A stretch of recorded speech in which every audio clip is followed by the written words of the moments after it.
So this is a new C60 by Comandante, and it is my new favorite hand grinder.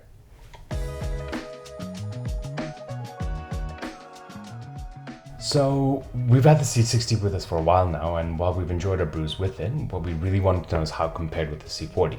So in order to find out and make sure we're not being biased, we did a couple of rounds of blind tests.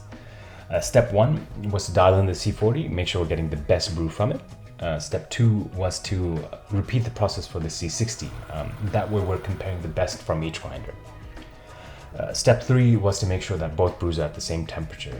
We made the C60 a little bit after the C40, so we had to pour in and out of a couple of cooler cups to bring down the temperature.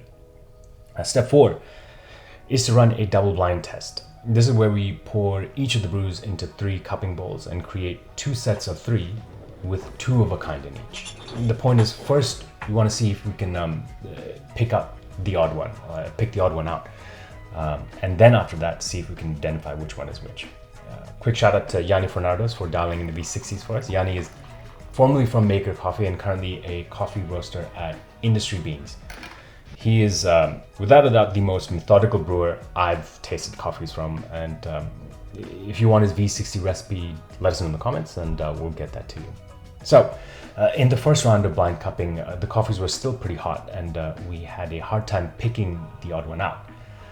But as the coffees cooled down, the difference became a lot more obvious, and Yianni was actually able to pick the odd one out in both sets and also identify which one was which. Like, the difference was very obvious, and this is how he described it, and I'm paraphrasing.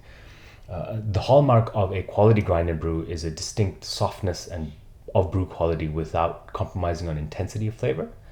In other words, they tend to present a lot of flavor without any of the harshness and astringency you might see with grinds from an entry-level or mid-tier grinder.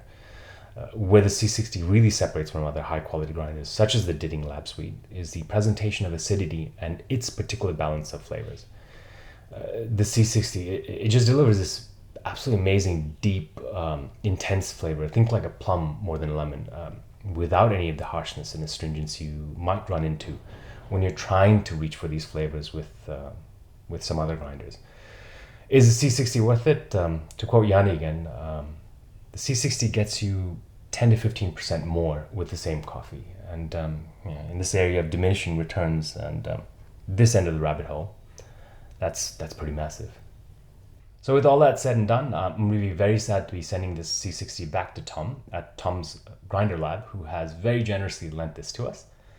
If you haven't heard of TomsGrinderLab, please check out his channel, where he has put out an incredible number of highly thorough and informative reviews. Thank you heaps, Tom, for lending this to us. It's been an absolute treat. Hopefully I'll get my own C60 very soon. Availability has been pretty challenging, but I know it'll be worth the wait. Thanks for watching, and catch you later.